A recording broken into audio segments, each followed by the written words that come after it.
కొత్త ఏడాదిలో varsity వీసీల భర్తీపై focus పెట్టింది సర్కార్. సెర్చ్ కమిటీలను ఏర్పాటు చేస్తూ ఉత్తర్వులు జారీ చేస్తోంది. ఒక్కో యూనివర్సిటీకి 3 పేర్లను ప్రతిపాదిస్తూ నివేదికలు ఇవ్వాలని ఆదేశించింది. నివేదికలు అందిన వెంటనే నిర్ణయం తీసుకోనున్నారు సీఎం.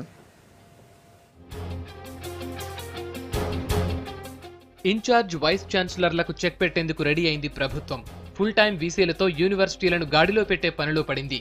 ఇన్నాళ్లు ఐఏఎస్లు ఇన్ఛార్జీలుగా ఉండటంతో విధానపరమైన నిర్ణయాలు లేకుండా పోయాయి. కొత్తేడాదిలో రాష్ట్రంలోని 8 వర్సిటీలకు వీసీలను నియమించాలని డిసైడ్ అయింది సర్కార్. ఒక్కో యూనివర్సిటీకి 3 సభ్యులతో సెర్చ్ కమిటీలను ఏర్పాటు చేసింది. ప్రతి కమిటీలో యూనివర్సిటీ పాలక మండలి నుంచి ఒకరు, యూనివర్సిటీ గ్రాంట్ కమిషన్ నుంచి మరొకరు, రాష్ట్ర ప్రభుత్వం నుంచి ఇంకొకరిని నామినీలుగా నియమిస్తూ కమిటీలు ఏర్పాటు చేసింది. దీనికి సంబంధించి విద్యాశాఖ ముఖ్య కార్యదర్శి జీవో ఇష్యూ చేశారు.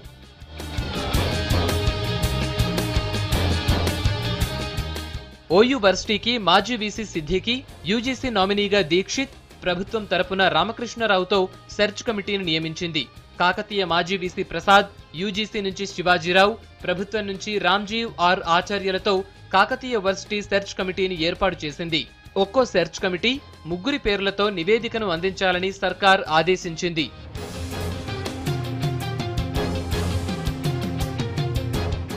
వీసీల నియామకం కోసం యూనివర్సిటీల చట్టాన్ని సవరించాలని ఫిక్స్ అయింది ప్రభుత్వం. గతంలో 10 ఏళ్లుగా టీచింగ్ లేదా రీసెర్చ్ అనుభవం ఉన్న వారినే వీసీలుగా నియమించేవారు. దీన్ని 5 ఏళ్లకు కుదించింది ప్రభుత్వం.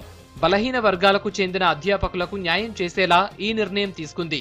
సెర్చ్ కమిటీల నివేదిక తర్వాతే వీసీలను అపాయింట్ చేయనుంది ప్రభుత్వం.